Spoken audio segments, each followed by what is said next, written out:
Fresno State and Kansas. Looks like Fresno 12.5 point underdogs. Total is 50.5 in this one.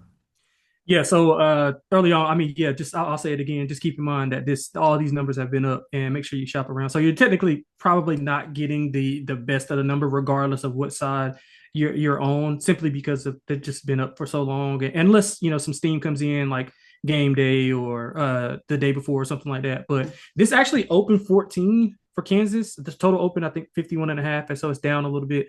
I agree with the total. I don't agree with the side. I mean, I got this number probably right around like 15. So like right around the open. So I think it's some tremendous value on Kansas. I mean, this is the Kansas home opener in their new stadium. So you remember last year they were playing away from their home stadium, which Yep. even we talked about home field advantage, even less home field advantage. So now you got a new stadium.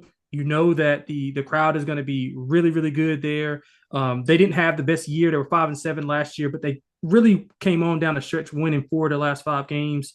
They get Jalen Daniels back. His health is the main concern. I mean, he hasn't been healthy since he's been in Lawrence.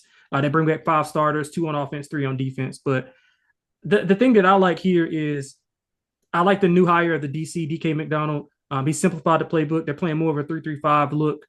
10 of their top 15 tacklers are gone, and the secondary is kind of their weakness. But I kind of trust what they got up front.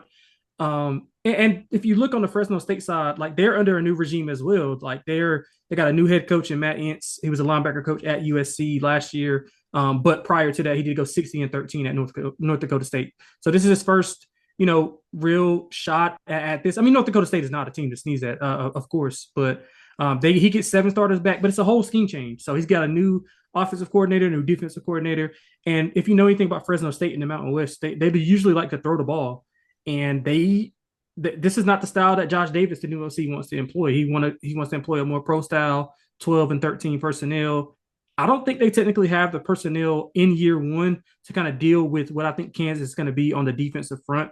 And like I said, the secondary for Kansas is their weakness. And typically, you would want to bet on Fresno State if this was, back when they were actually throwing the ball. And they do bring in a new quarterback, EJ Warner, but he was somewhat up and down at Rice, 17 touchdowns, 13 interceptions.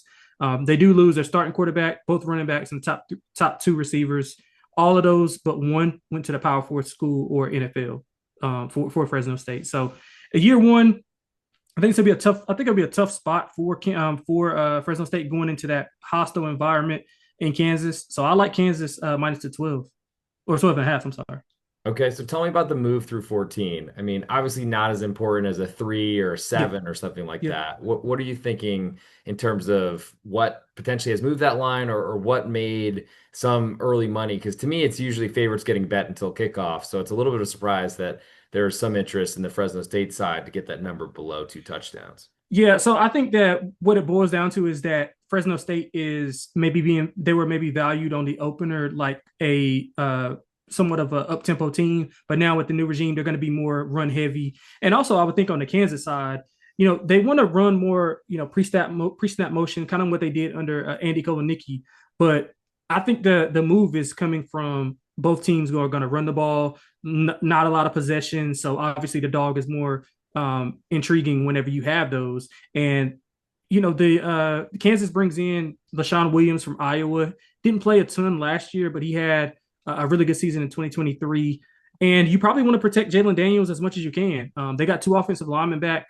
They got an elite center, but no continuity. So kind of want to run the ball, get those offensive linemen downhill. And I think Fresno State also wants to run the ball and control the clock. So with that being said, I kind of think that's where the move came from. And as you can see with the total, it went down, only 1 point, but still, I think that's the reason why we see a move from Fresno State. Certainly reflects a little bit more of a ball control type of style.